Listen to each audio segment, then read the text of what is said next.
গতকালকে আমাদের মাননীয় সড়ক মন্ত্রী ঈদ যাত্রা সম্পর্কে একটা বিবৃতি দিয়েছেন। সেখানে তিনি বলেছেন যে ঈদ যাত্রার স্বস্তি ছিল। তো ঈদ যাত্রার স্বস্তিটা একটু আমি আপনাদের সামনে বলতে চাই আপনাদের মাধ্যমে। আমাদের আর বিআরটি এর রিপোর্ট অনুযায়ী এই ঈদ যাত্রায় 170 জন মারা গেছে, আর হলো যাত্রী কল্যাণ সমিতির রিপোর্ট অনুযায়ী 370 জন। এরপরে আমরা দেখলাম যে দৌলতদিয়া শিয়া বাটার ও ভিটামিন ই সমৃদ্ধ লিলি বিউটি সোপ, তারুণ্যময় উজ্জ্বল ত্বকের জন্য। একটা আস্ত বাস পানির নিচে চলে গেল।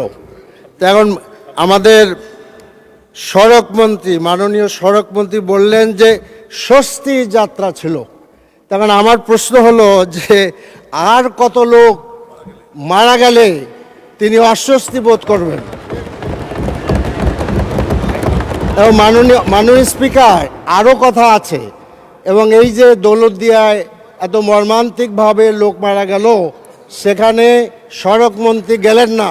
মাননীয় সদস্য, দয়া করে আপনি একটা নোটিশ প্রদান করতে পারেন বিধি অনুসারে। মৃত্যুবরণ যারা করেছে তাদেরকে মাত্র 25,000 টাকা, জীবনের মূল্য ধরা হলো 25,000 টাকা, আর আহতদের জন্য 15,000 টাকা। মাননীয় সদস্য, আপনি একটা কয়েক সেকেন্ড আপনি নোটিশ প্রদান করতে পারেন, তারপরে আমরা বিবেচনা করব। অসংখ্য ধন্যবাদ মাননীয় সদস্য।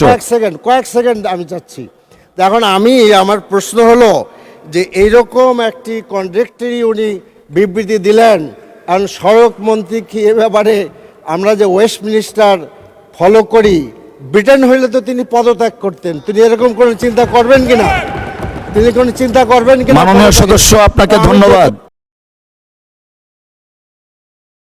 শিয়া বাটার ও ভিটামিন ই সমৃদ্ধ লিলি বিউটি সোপ, তারুণ্যময় উজ্জ্বল ত্বকের জন্য।